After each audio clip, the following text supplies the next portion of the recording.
Mis tíos ricos me negaron ayuda en mi peor hora. Hoy, quebrados, me ruegan. Dominé el arte de decir no.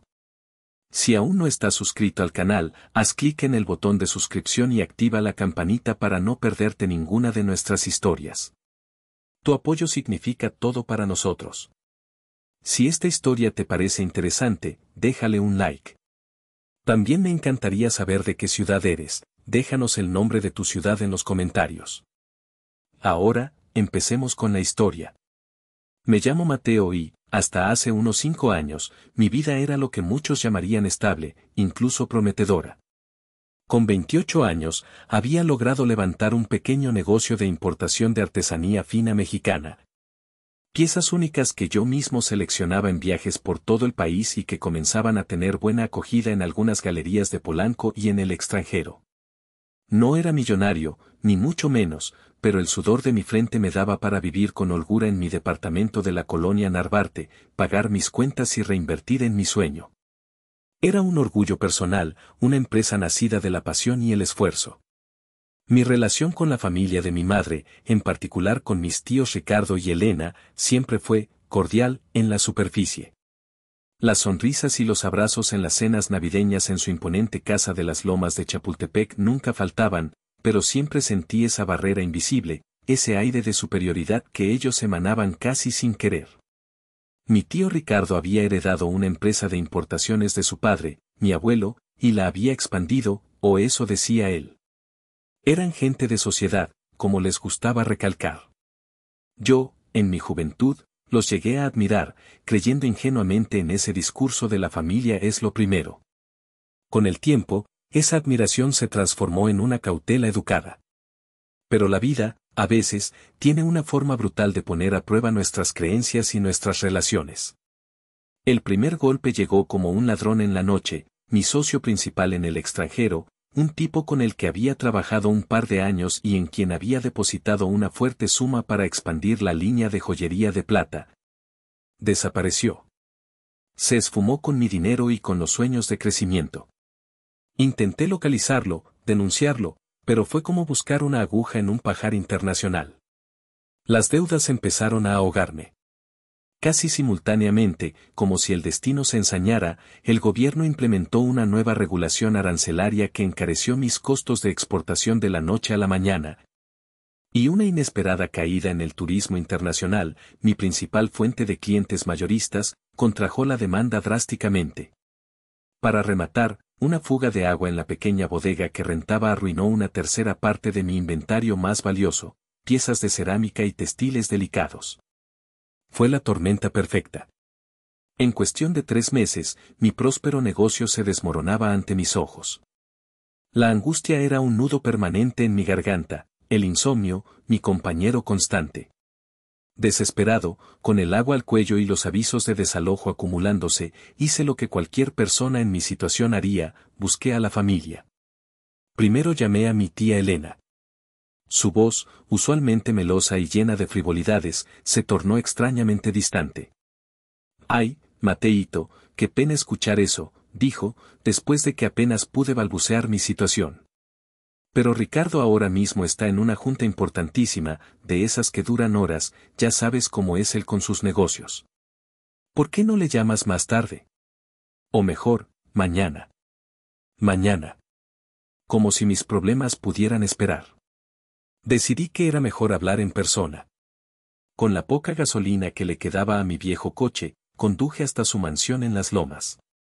La reja imponente se abrió lentamente después de que anuncié mi nombre por el intercomunicador con la voz temblorosa.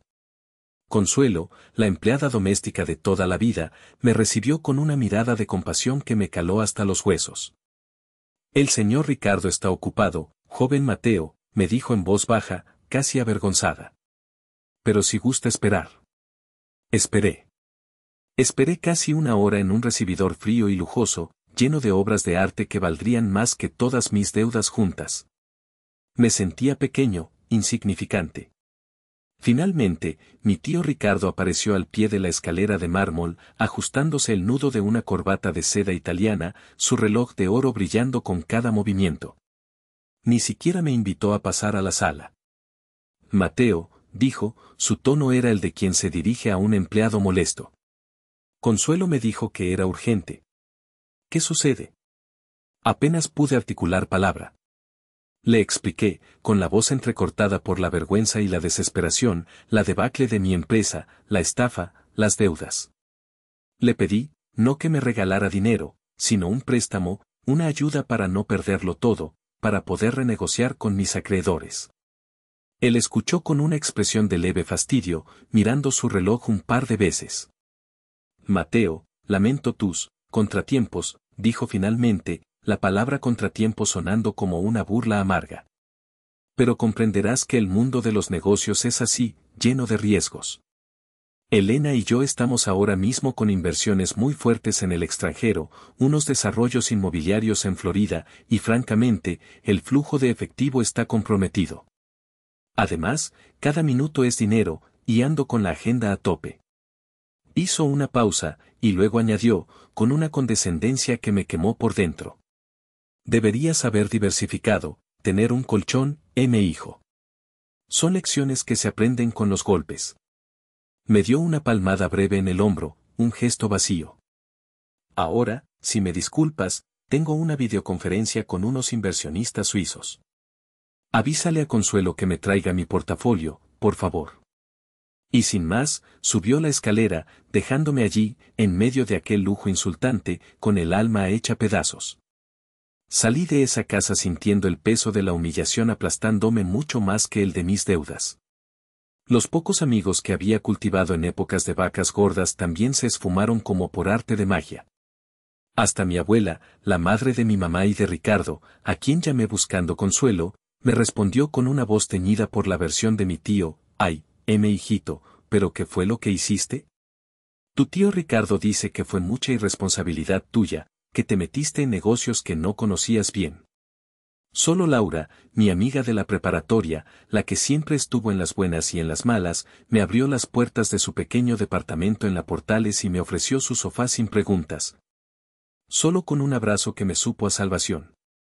Ella fue mi único refugio en medio del naufragio. Los siguientes meses fueron un descenso a los infiernos personales. Vivir en el sofá de Laura, aunque ella jamás me hizo sentir una carga, era un recordatorio constante de mi fracaso. La depresión se aferraba a mí como una sombra pegajosa. Enviar currículums era un ejercicio de futilidad, la mancha de una quiebra, por injusta que fuera, parecía imborrable. Conseguí algunos trabajos esporádicos, mal pagados y desmoralizantes, encuestas telefónicas donde la gente me colgaba con fastidio. Pasear perros de señoras de la Condesa que me miraban con una mezcla de lástima y desconfianza. Cada peso ganado era una victoria pírrica. Laura, con su optimismo inquebrantable y su pragmatismo, era mi ancla. Trabajaba medio tiempo como asistente administrativa y, por las tardes, horneaba unos pasteles y galletas deliciosos que vendía por pedido entre sus conocidos. Era su pequeño emprendimiento, Postres Lali, su sueño de algún día tener una repostería. Verla luchar con tanto ahínco por sacar adelante su proyecto, a pesar de sus propios recursos limitados, me inspiraba una profunda admiración y, a la vez, una punzante vergüenza por mi propia inacción. Una noche, mientras ella batallaba con su vieja laptop intentando diseñar un folleto para sus postres, se me encendió una pequeña luz en la oscuridad. Laura tenía el talento culinario, la pasión, pero le faltaba visibilidad. El mundo digital, ese universo que mi tío Ricardo había despreciado alguna vez con un comentario clasista, eso de vender cositas por internet es para muertos de hambre, sin visión de futuro. Ahora se me presentaba como una posible tabla de salvación.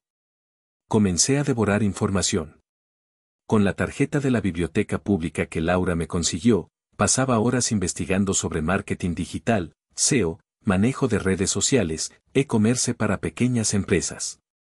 Dormía apenas 4 o 5 horas, comía lo que Laura buenamente compartía conmigo, pero sentía como una nueva energía, una determinación nacida de la pura necesidad, comenzaba a fluir por mis venas. Empecé aplicando mis conocimientos recién adquiridos, de manera muy rudimentaria al principio, a la incipiente página de Facebook de Postres Lali. Le tomaba fotos más apetitosas a sus creaciones con mi viejo celular, redactaba textos más persuasivos, interactuaba con los pocos seguidores que tenía. Los resultados fueron modestos, un par de pedidos extra a la semana, algún comentario positivo, pero para mí eran un bálsamo. Estaba creando algo de nuevo, por pequeño que fuera. Fue a través de Postres Lali que conocí a don Armando Velasco. Don Armando era un viudo elegante y culto, de unos 70 y tantos años, que vivía en el mismo edificio que Laura y era cliente fiel de sus pasteles de zanahoria. Un día, mientras yo le entregaba su pedido, entabló conversación conmigo. Laura le había hablado de mí, de mi mala racha y de cómo la estaba ayudando con la publicidad en el Face. Don Armando resultó ser un antiguo pez gordo de la industria publicitaria en México, ya jubilado.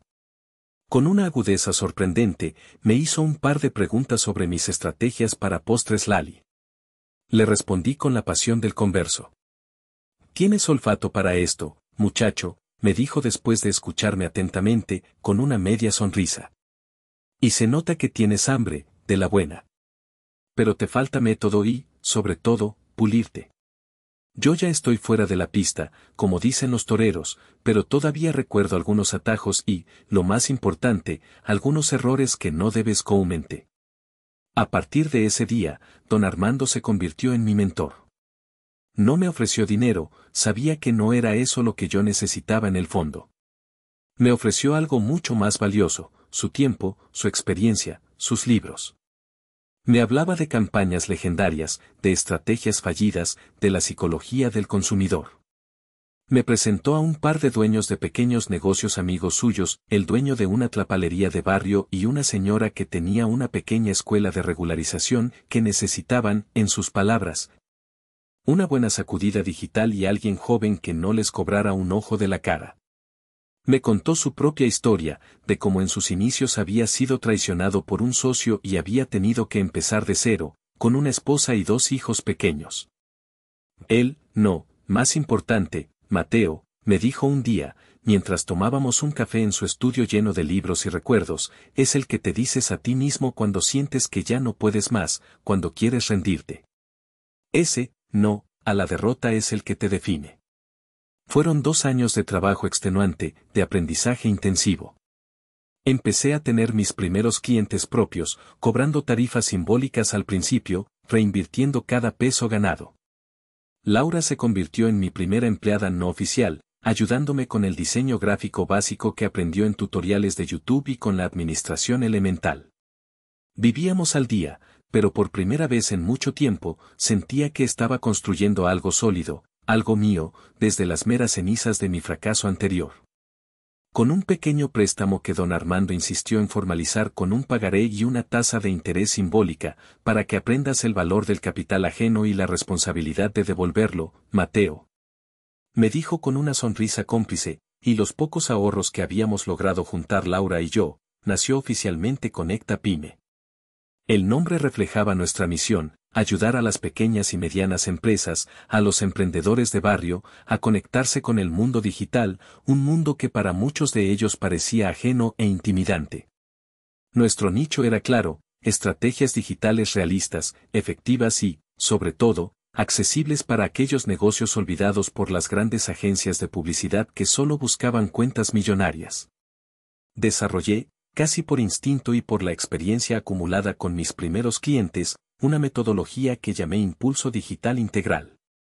No era nada rimbombante, sino una combinación pragmática de SEO local bien hecho, marketing de contenidos que realmente aportara valor, y una gestión de redes sociales enfocada en crear comunidad y generar resultados tangibles y rápidos para negocios que necesitaban ver un retorno de su inversión, por modesta que fuera.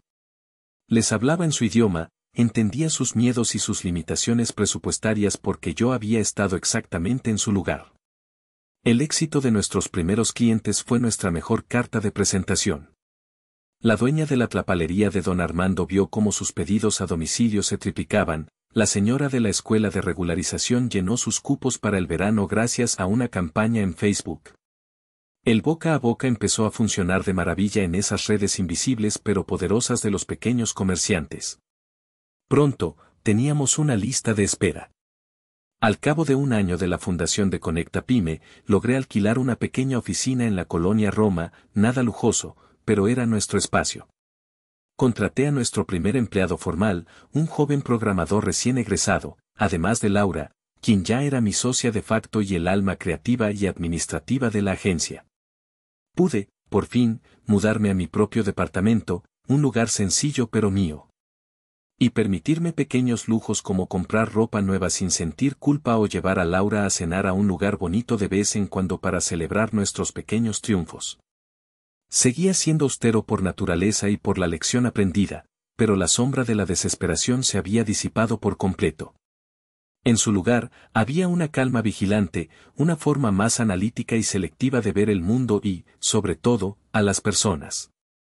Fue por esa época que doña Remedios, la vecina inevitablemente enterada de todo en mi antiguo edificio de la Narvarte, se encontró a mi tía Elena en el Palacio de Hierro de Polanco. Doña Remedios nunca había perdido contacto con mi madre, cuando vivía, y luego conmigo, a través de llamadas esporádicas para ponerse al tanto de cómo le iba al muchachito. Según me contó Laura, a quien doña Remedios llamó inmediatamente después del encuentro para darle la exclusiva, la conversación fue más o menos así: doña Elena, qué gusto encontrarla por acá. Se ve usted guapísima, como siempre, comenzó doña Remedios con su habitual efusividad. Mi tía Elena, cargada de bolsas de diseñador, apenas la reconoció. Ah, Remedios, ¿qué tal?, respondió con un deje de suficiencia. Oiga, ¿y ya vio qué bien le está yendo a su sobrino Mateo? El Mateíto. Me contaron mis amigas de la Narvarte que ahora es un genio de las computadoras y el Internet, que tiene una empresa muy exitosa y que hasta sale en revistas de emprendedores. ¿Y quién lo viera después de aquel problemón que tuvo? Un verdadero ejemplo de superación. La sonrisa de mi tía Elena, según doña Remedios, se tensó visiblemente. Ah, sí, Mateíto, siempre tan ocurrente el muchacho, logró decir con una naturalidad forzada. Nosotros andamos muy ocupados, ¿sabe? Ricardo está planeando la expansión europea de su empresa, ya se imaginará, otros niveles de negocios. Pero qué bueno que a Mateo le vaya bien con sus cositas. Cositas. Así se refería al esfuerzo de años, a las noches en vela, a la empresa que me estaba devolviendo la dignidad. Laura me contó la anécdota entre risas e indignación. Yo solo sonreí con amargura. La soberbia de mis tíos seguía intacta. El primer contacto directo, o más bien, el primer intento de ellos por tantear el terreno, ocurrió unos meses después, en la boda de un primo segundo en Cuernavaca. Asistí por compromiso y por ver a algunos familiares a los que sí apreciaba. Mis tíos Ricardo y Elena estaban en la mesa principal, ostentando su estatus. Durante la recepción, Javier, mi primo, visiblemente pasado de copas y con esa arrogancia que siempre lo había caracterizado, se acercó a mi mesa. Matt, campeón. ¡Qué perro éxito el tuyo, me dijo, dándome una palmada demasiado fuerte en la espalda. Me enteré por ahí que andas forrado, codeándote con los grandes. A ver cuándo me invitas un trago de esos whiskies caros que seguro te echas ahora, o mejor aún, dame unos tips para mi blog de viajes. Necesita un empujoncito de un máster como tú para que se haga viral. Saqué una tarjeta de mi cartera con calma. Javier, qué gusto verte. Felicidades a los novios, respondí con serenidad. Si en algún momento necesitas servicios profesionales de marketing digital para tu blog o para cualquier otro proyecto serio, en Conecta Pyme podemos analizar tu caso y prepararte una propuesta formal. Aquí tienes mis datos. Que sigas disfrutando la fiesta. La sonrisa de Javier se borró de su rostro como por arte de magia. Esperaba, sin duda, una consultoría gratuita y quizás una invitación a beber a mi costa. Balbuceó algo ininteligible y se retiró con la cola entre las patas. Desde la mesa principal, vi cómo mi tío Ricardo me observaba con el ceño fruncido y una expresión indescifrable. El viento, definitivamente, estaba empezando a cambiar de rumbo. Los siguientes meses trajeron consigo los primeros rumores, apenas susurros en los círculos empresariales que don Armando aún frecuentaba, sobre la situación de Importaciones Selectas RIE. La empresa de mi tío Ricardo, aquel bastión de tradición y métodos comerciales anticuados, comenzaba a resentir seriamente su resistencia a la modernización. Siempre habían dependido de unos pocos clientes mayoristas muy grandes, leales por años más por inercia que por eficiencia. Y de una red de ventas que se negaba a evolucionar más allá del catálogo impreso y las llamadas telefónicas. El golpe de gracia pareció venir de varios frentes. Una nueva generación de competidores, mucho más ágiles, que operaban casi exclusivamente online con costos fijos mínimos. Les estaban comiendo el mandado ofreciendo productos similares a mejores precios y con una logística impecable. Además, la pésima gestión de su presencia digital, tenían una página web que parecía diseñada en los 90 y quejas de clientes acumulándose sin respuesta en las pocas redes sociales que manejaban a medias. Les estaba pasando una factura muy alta en reputación. Fue entonces cuando el contable despedido hizo su jugada maestra, aunque nadie supiera que era él. Un conocido portal de noticias financieras y de negocios, de esos que leen todos los que son alguien en el mundillo, publicó un artículo de análisis titulado «Dinosaurios empresariales en peligro de extinción». Cuando la arrogancia supera a la adaptación. Aunque no mencionaba nombres directamente, la descripción de una empresa familiar de importaciones de tercera generación, otrora líder en su ramo. Hoy ahogada por su incapacidad de entender el e-commerce y las nuevas dinámicas del mercado, era tan precisa que cualquiera en el sector sabía a quién se referían. Ricardo Montero y su Importaciones Selectas R.I.E. quedaron retratados. Supe después, por don Armando, que el autor del artículo había obtenido información muy detallada de una fuente interna anónima, y no me costó trabajo imaginar al antiguo contable. Despedido años atrás por mi tío por atreverse a sugerir inversiones en tecnología, sonriendo con satisfacción al leer cada línea. En las pocas reuniones familiares a las que todavía asistía por compromiso con mi abuela, mi tío Ricardo despotricaba contra la envidia de la competencia desleal. Las políticas populistas del gobierno que ahuyentan la inversión y la juventud de ahora que ya no valora la calidad ni la trayectoria, solo lo barato e inmediato. Jamás, ni por un segundo, admitió una pizca de responsabilidad en su propia gestión.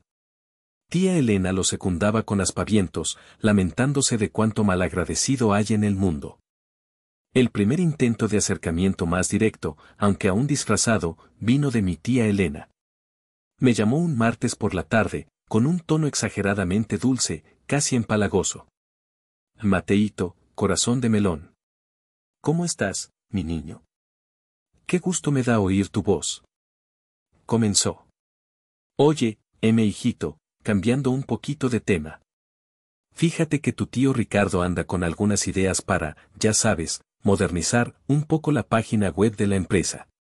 Algo sencillo, nada complicado, solo para que se vea más actual, más fresca. Y como tú eres tan bueno en todas esas cosas de la tecnología y, además, conoces el negocio familiar desde que eras un chamaco, ¿no podrías echarnos una manita? Una asesoría informal, entre familia nos entendemos, ¿verdad? Para que nos des tu opinión experta. Respiré hondo antes de contestar, manteniendo la calma. Hola, tía, qué gusto escucharte también. Me parece una excelente iniciativa que estén pensando en modernizar su presencia digital, es fundamental hoy en día, dije, con la mayor profesionalidad que pude. Con todo gusto, Conecta Pyme puede prepararles un diagnóstico completo de su situación actual y una propuesta de servicios detallada. De hecho, tenemos paquetes especiales para empresas consolidadas que buscan una transformación digital integral. Podemos agendar una reunión la próxima semana si gustan. Hubo un silencio al otro lado de la línea, un silencio cargado de sorpresa y, probablemente, de molestia. Ah, una propuesta, de servicios, repitió mi tía, como si las palabras le supieran amargas. Bueno, hijito, déjame comentárselo a tu tío Ricardo. Ya sabes cómo es el de quisquilloso con estas cosas. Gracias, corazón. Estamos en contacto. Colgó rápidamente. Supe en ese instante que la palabra servicios, y la implícita necesidad de pagar por ellos, no había caído nada bien. Unas semanas más tarde, fue Sofía, mi prima, quien me abordó. Nos encontramos casi por casualidad en la inauguración de una galería de arte de un amigo en común. Sofía siempre había sido la más sensible de esa familia, o al menos la que parecía tener una conciencia un poco más desarrollada. Se acercó a mí con una copa de vino en la mano y una expresión de genuina preocupación en el rostro.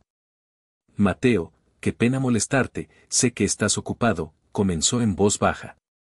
Pero, mis papás, no lo dicen abiertamente, pero sé que las cosas en la empresa van de mal en peor. Y son demasiado orgullosos para pedir ayuda profesional pagando lo que realmente vale. Ya sabes cómo son. Hizo una pausa, mirándome a los ojos. Sé que en el pasado, bueno, ellos no se portaron nada bien contigo. Lo sé y me da mucha vergüenza. Pero, ¿no habría una mínima posibilidad de que los orientaras un poco? Aunque sea por la abuela, ella está muy angustiada con todo esto. Aprecié su sinceridad. Sofía parecía atrapada entre la lealtad a sus padres y una naciente comprensión de la injusticia que yo había vivido. Sofía, le respondí con la misma suavidad, valoro mucho tu honestidad y entiendo tu preocupación por ellos y, sobre todo, por la abuela. Y sí, el pasado fue complicado. Mira, si tus padres deciden, de manera formal y seria, buscar asesoría profesional para importaciones selectas, mi empresa, Conecta Pyme, está en la mejor disposición de escuchar sus necesidades y presentarles una propuesta, como lo haríamos con cualquier otro cliente potencial que busca nuestros servicios. Pero creo que los favores, informales, o las ayuditas, en situaciones empresariales tan delicadas como la que me describes, suelen traer más problemas y malentendidos que soluciones efectivas. Dile a la abuela que la quiero mucho y que la llamaré este fin de semana para saludarla. Sofía sintió con una media sonrisa triste. Creo que entendió mi posición, aunque la situación le doliera profundamente. Los nubarrones en el imperio de mis tíos se hacían cada vez más densos. La crisis en importaciones selectas RIE no tardó en estallar con la fuerza de un huracán. Un banco importante, con el que habían trabajado durante décadas, les negó una línea de crédito crucial que necesitaban desesperadamente para refinanciar deudas acumuladas y pagar a proveedores cada vez más impacientes.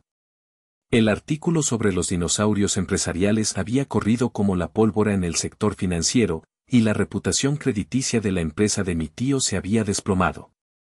Para agravar las cosas, uno de sus principales proveedores de Asia, cansado de los pagos atrasados y las promesas incumplidas, les exigió el pago total por adelantado para cualquier nuevo pedido.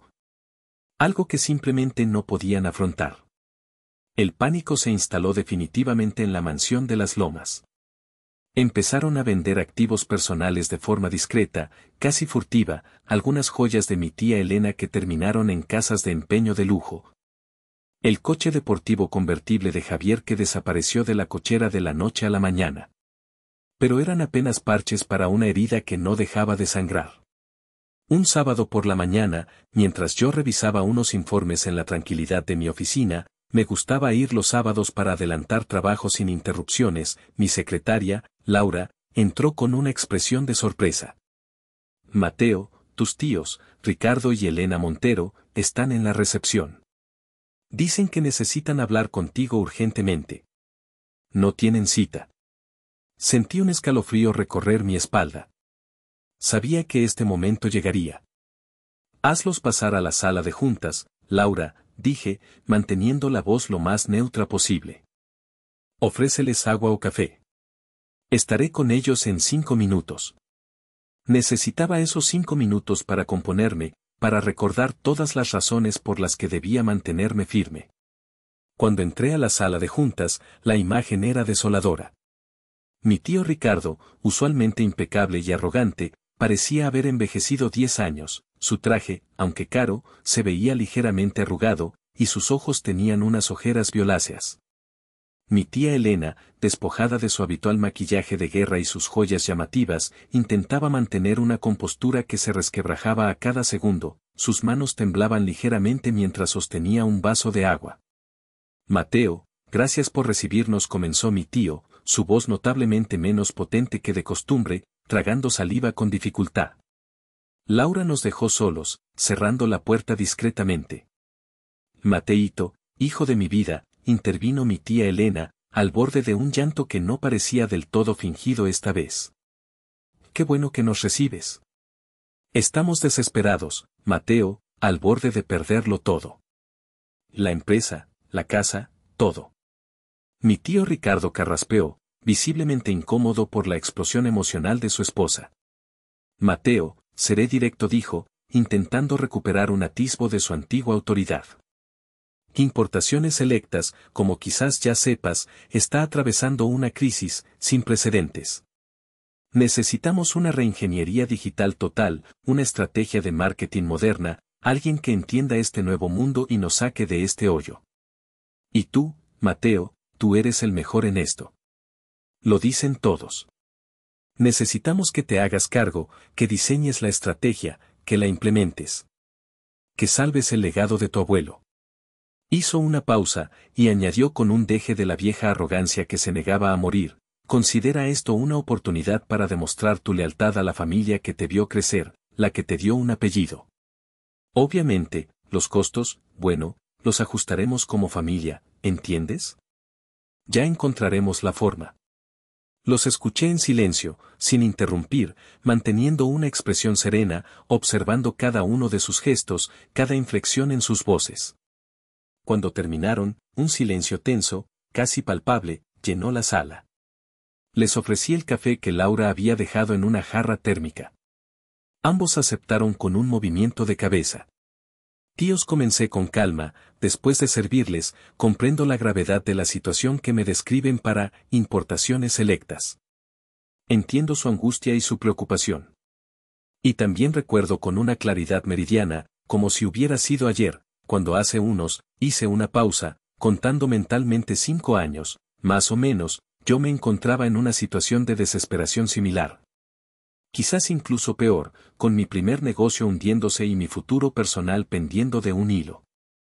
El rostro de mi tío se ensombreció, mi tía Elena desvió la mirada hacia su vaso de agua, visiblemente incómoda.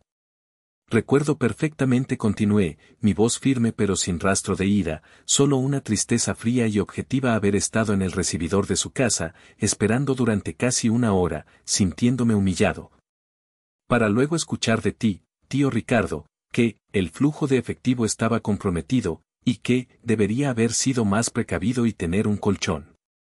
En ese momento, yo no pedía un rescate empresarial millonario, ni una estrategia de marketing. Solo pedía un préstamo, un salvavidas personal para no perder mi departamento, para poder comer. Una ayuda que me fue negada con el argumento de que no había tiempo ni dinero de sobra para mis contratiempos. Durante estos 5 años que han pasado, aprendí, a la mala, muchas lecciones. Aprendí el verdadero valor del tiempo, del dinero, del esfuerzo titánico que se necesita para levantar algo desde cero.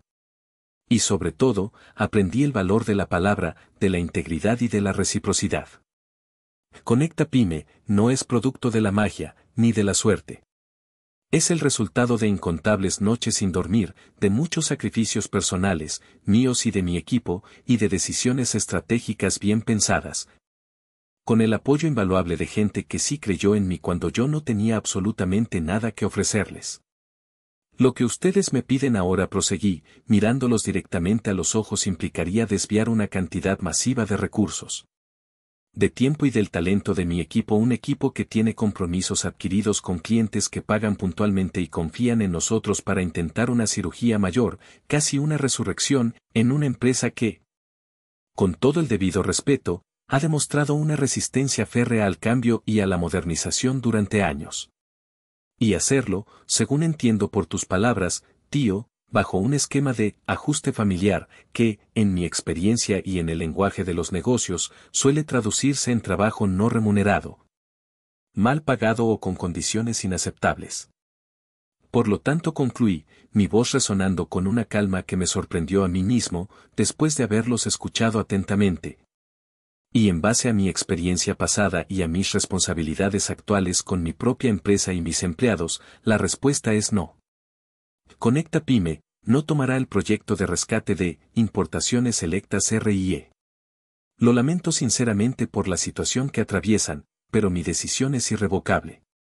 Sin embargo, como un gesto de cortesía, puedo referirlos con 2 consultoras externas que conozco, Ambas muy competentes en reestructuraciones empresariales, aunque sus honorarios son, lógicamente, acordes al mercado y a la complejidad del desafío. El silencio que siguió fue atronador. Mi tía Elena fue la primera en reaccionar.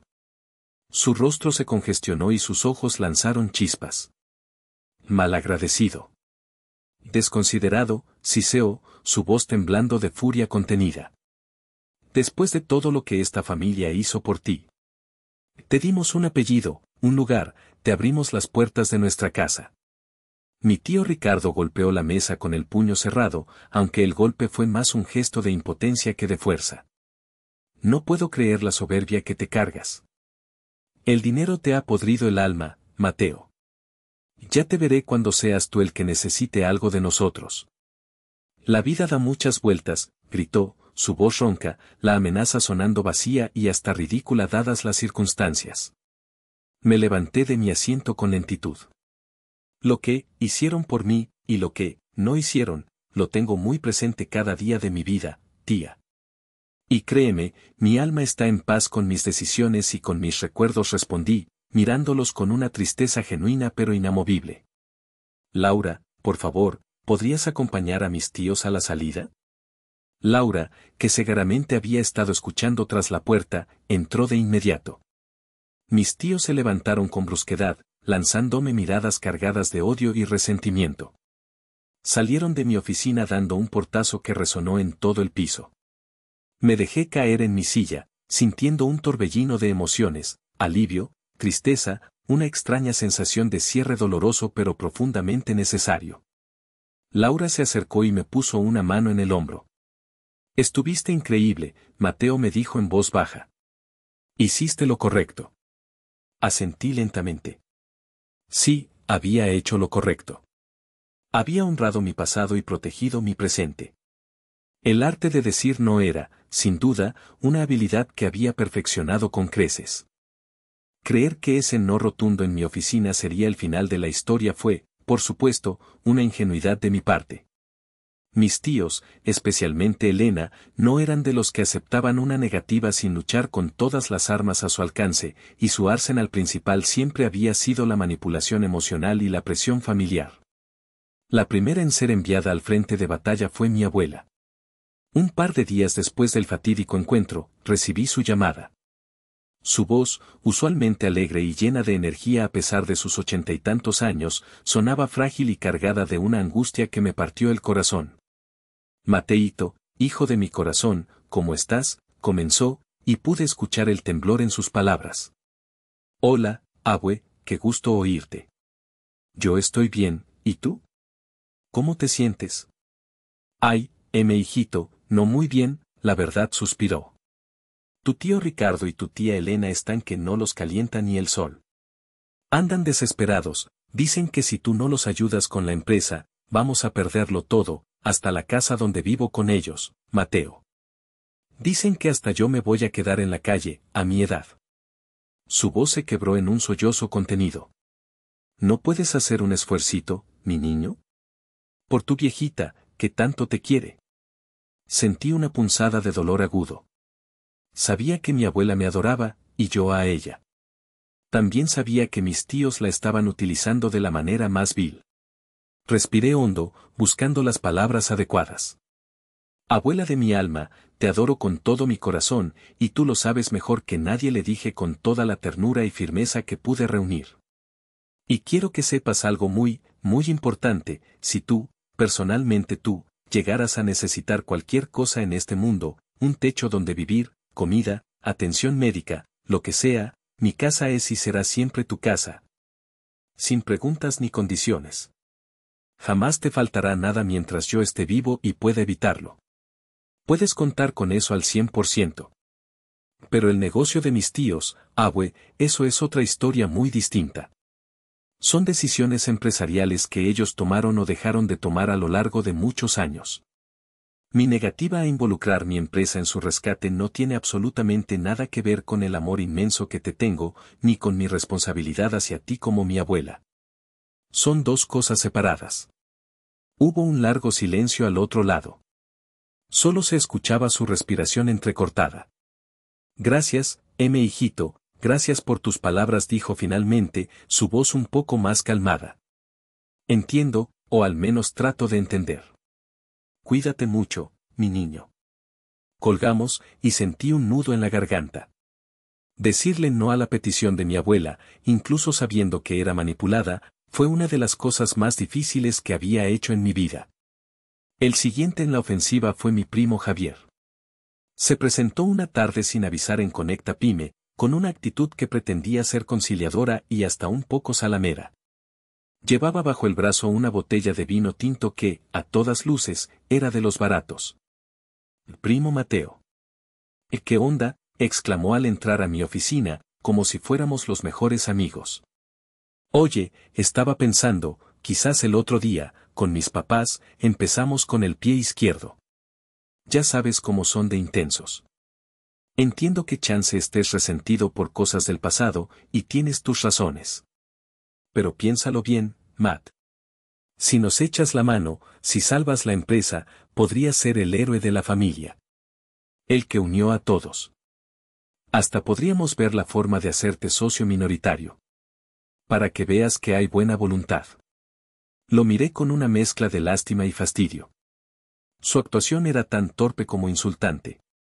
Javier, le dije con calma, aprecio el gesto de la botella, pero no bebo alcohol en horas de trabajo. Y sobre tu propuesta, me temo que mi decisión es la misma que les comuniqué a tus padres. No hay nada más que discutir al respecto. Ahora, si me disculpas, tengo una reunión importante. Se quedó con la botella en la mano y una expresión de idiota. Salió de mi oficina mascullando algo sobre nuevos ricos sin corazón. Sofía, mi prima, fue la siguiente, aunque su aproximación fue diferente, más sutil y, en cierto modo, más dolorosa porque sabía que parte de su preocupación era genuina. Me buscó en una cafetería cerca de mi oficina, un lugar que yo frecuentaba. Se veía demacrada, con ojeras profundas. Mateo, perdona que te moleste otra vez, dijo, apenas probando su café. Sé que ya tienes una postura, y la respeto, de verdad. Pero mis papás están destruidos. Mi mamá no para de llorar, se la pasa encerrada en su cuarto. Mi papá apenas habla, parece una sombra. Es horrible verlos así. Hizo una pausa, luchando por contener las lágrimas. ¿No hay nada, Mateo? Ni un consejo, una guía general, algo que puedas darle sin comprometerte tanto, sin arriesgar tu empresa. Algo. Tomé sus manos entre las mías. Eran frías como el hielo. Sofía, lamento muchísimo por lo que estás pasando, y por lo que están pasando ellos. De verdad que sí. Pero el mejor consejo que puedo darles ya se los di a tus padres en su momento, y te lo repito a ti, necesitan buscar ayuda profesional externa y, sobre todo, estar dispuestos a escuchar y a hacer cambios profundos. Si quieren, con mucho gusto puedo pasarles el contacto de un excelente terapeuta organizacional que conozco, es especialista en empresas familiares en crisis y en manejo de conflictos generacionales. A veces, el primer paso para salir de un hoyo es aceptar que uno no tiene todas las respuestas ni las herramientas para hacerlo solo. Le escribí el nombre y el teléfono del terapeuta en una servilleta. Sofía lo tomó con manos temblorosas, sus ojos llenos de una tristeza infinita. Gracias, Mateo, susurró. No sé si lo acepten, pero, gracias. Se fue cabizbaja, y yo me quedé pensando en lo cruel que podía ser a veces la lealtad familiar cuando se mezclaba con la ceguera y el orgullo. La última carta, la más desesperada y teatral, la jugó mi tía Elena. Un sábado por la noche, recibí una llamada de un número desconocido. Era una prima lejana, casi una desconocida para mí. Mateo. Soy Consuelo, tu prima. Tienes que venir rápido al Hospital Español. Tu tía Elena está muy grave. Se desmayó durante la cena, parece que le dio un infarto. Está preguntando por ti, dice que eres su sobrino consentido y que quiere verte. Aunque una voz interna me gritaba que aquello era una farsa, la palabra infarto me heló la sangre. Conduje hasta el hospital con el corazón en un puño. Encontré a varios familiares en la sala de espera, con caras de velorio. Mi tío Ricardo me abrazó con una fuerza inusitada, sollozando, gracias por venir, Mateo. Tu tía te necesita. Un médico joven, con cara de ser amigo de la familia, se acercó a mí. Joven Montero, su tía sufrió un cuadro de estrés agudo severo, una crisis hipertensiva. Afortunadamente, parece que no pasó a mayores, pero el susto fue tremendo. Está en observación. Me comentó que una buena noticia de parte de su sobrino consentido, usted, le ayudaría muchísimo a tranquilizarse y a estabilizar su presión. Si pudiera darle alguna esperanza sobre, bueno, usted sabe, los problemas que la aquejan. Entendí el juego al instante. Era una trampa burda, un chantaje emocional de la peor calaña. Entré a la habitación. Mi tía Elena yacía en la cama, pálida pero con los ojos muy abiertos y expectantes. Me acerqué, le tomé la mano. Estaba fría. Tía, le dije en voz alta, para que los que estaban afuera escucharan, qué susto nos diste a todos. Ya hablé con el médico, dice que lo más importante ahora es que descanses y que evites cualquier tipo de estrés o preocupación. Así que no te me angusties por nada de la empresa, ¿eh? Ya pensarás en eso cuando estés completamente recuperada. De hecho, para que no te mortifiques, yo mismo me voy a encargar de enviarles mañana a primera hora por mensajero a tu casa los datos de esas 2 consultoras tan buenas que te mencioné. Para que tu esposo las contacte en cuanto puedas. Tú, ahora, solo concéntrate en recuperarte. Te quiero mucho. Le di un beso en la frente y salí de la habitación antes de que pudiera responder. Su cara de desconcierto y furia contenida fue casi cómica. El asedio había terminado. Había resistido. Sin el rescate financiero y estratégico que esperaban de mí, y con su incapacidad crónica para tomar decisiones drásticas y realistas por sí mismos. El hundimiento de Importaciones Selectas RIE fue tan rápido como inevitable. En menos de 6 meses, la empresa que había sido el orgullo y sustento de la familia Montero durante 3 generaciones se declaró oficialmente en bancarrota.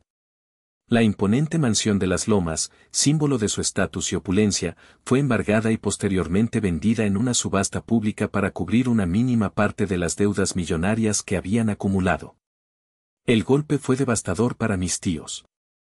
Tuvieron que mudarse a un departamento pequeño y rentado en la colonia Anzures, un barrio decente pero a años luz de lujo al que estaban acostumbrados. Mi tío Ricardo, despojado de su empresa y de su aura de patriarca todopoderoso, cayó en una profunda depresión, apenas salía de su habitación y se negaba a hablar con casi nadie. Se cuenta que pasaba los días en pijama, mirando fijamente la televisión sin verla realmente. Mi tía Elena, por su parte, canalizó su frustración en una amargura constante y en una campaña de desprestigio hacia mí con quien quisiera escucharla, aunque para entonces la mayoría de sus antiguas amistades ya conocían, por diversas fuentes incluyendo los chismes bien sazonados de Doña Remedios, la verdadera historia de su caída y de su trato hacia mí en el pasado, por lo que sus lamentos encontraban poco eco. Javier, mi primo, tuvo que enfrentarse por primera vez en su vida a la cruda realidad de tener que trabajar para vivir. Consiguió, con mucha dificultad y gracias a un contacto lejano, un puesto como vendedor en una tienda departamental de lujo en Santa Fe. La humillación inicial fue terrible para él, acostumbrado a una vida de ocio y despilfarro, pero con el tiempo, y a la fuerza, empezó a mostrar signos de madurez. Dicen que incluso aprendió a ser amable con los clientes. Sofía fue la que mejor pareció asimilar el golpe. Tomó la crisis como una oportunidad para distanciarse de la toxicidad de sus padres y forjar su propio camino. Consiguió un trabajo como asistente administrativa en una pequeña empresa de eventos y se mudó a un estudio modesto pero acogedor en la colonia Roma. Unos meses después de la quiebra definitiva, recibí un correo electrónico suyo. Era breve y conciso: estimado Mateo, solo quería escribirte para decirte que, con el tiempo y la distancia, he llegado a entender muchas cosas que antes no veía. La vida nos dio una lección muy dura a todos en la familia. Espero, sinceramente, que tú estés bien y encuentres paz. Atentamente, Sofía. Le respondí con la misma brevedad y sinceridad: estimada Sofía, aprecio tus palabras. Te deseo lo mejor en tu nuevo camino y que también encuentres la paz que buscas. Mientras tanto, Conecta Pyme seguía creciendo de manera sólida y sostenible. Nos habíamos convertido en un referente en el sector del marketing digital para pequeñas y medianas empresas en México. Yo, personalmente, había encontrado un nuevo propósito dando conferencias y talleres sobre resiliencia empresarial, adaptación al cambio y, curiosamente, sobre la importancia de aprender a decir no en el mundo de los negocios y en la vida. Junto con don Armando, quien seguía siendo mi mentor y amigo, y Laura, mi socia y confidente incondicional, creamos la Fundación Impulso Joven. A través de ella, ofrecíamos becas, capital semilla y mentoría a jóvenes de bajos recursos con ideas de negocio innovadoras, devolviendo un poco de lo mucho que la vida, a pesar de los golpes, me había dado. Mi relación con Laura era uno de los pilares de mi existencia, una mezcla perfecta de amistad profunda, respeto mutuo y un cariño que quizás, algún día, se atrevería a explorar otros territorios. Pero por ahora, éramos felices así. Un domingo por la tarde, decidí visitar a mi abuela. Ahora vivía en una casa de retiro pequeña pero muy bien cuidada y alegre en Coyoacán. Discretamente, yo me hacía cargo de una parte importante de la mensualidad a través de una tía segunda, la hermana menor de mi madre, para no herir el orgullo que aún le quedaba a mi tío Ricardo. Le llevé sus panecillos de nata favoritos de la panadería de la esquina. Estaba sentada en un silloncito en el jardín, leyendo. Cuando me vio, sus ojos, aún brillantes y lúcidos, se iluminaron. Mateíto, mi niño. ¡Qué sorpresa tan bonita!, exclamó, extendiendo sus manos arrugadas hacia mí. Conversamos durante un par de horas, de cosas sencillas, de recuerdos bonitos de mi infancia, de sus plantas. Antes de despedirme, me tomó la mano con fuerza. Ay, hijito, me dijo, mirándome con una ternura infinita. A veces la vida es una maestra muy dura, nos da cada lección. Pero tú, mi niño, tú aprendiste bien. Aprendiste a ser fuerte, a ser justo, y a ser bueno a pesar de todo. Tu madre, donde quiera que esté, estaría tan orgullosa de la entereza y el corazón que tienes. Sus palabras me llegaron al alma. Al salir de allí, mientras el sol de la tarde teñía el cielo de tonos anaranjados, sentí una profunda sensación de paz, una paz que había tardado años en construir. Decir no a mis tíos no había sido un acto de venganza, sino de supervivencia, de autorrespeto, de poner límites sanos. Había aprendido que la verdadera familia no es la que te ahoga con obligaciones y culpas, sino la que te da alas para volar y te sostiene cuando tropiezas, sin condiciones. Mis tíos habían elegido su camino, cegados por la soberbia y el materialismo, yo había elegido el mío, guiado por la resiliencia y la búsqueda de la autenticidad. El dinero y el éxito, entendí finalmente, son solo herramientas, no el fin último. La verdadera riqueza reside en la paz interior, en la congruencia entre lo que piensas, sientes y haces, en saber quién eres y en tener la libertad de elegir a quién le entregas tu tiempo, tu energía y tu corazón. Y esa libertad, a veces, paradójicamente, empieza con un no dicho a tiempo, con la cabeza alta y el corazón sereno. Cerrando puertas a un pasado que solo trajo dolor para abrir ventanas a un futuro lleno de posibilidades.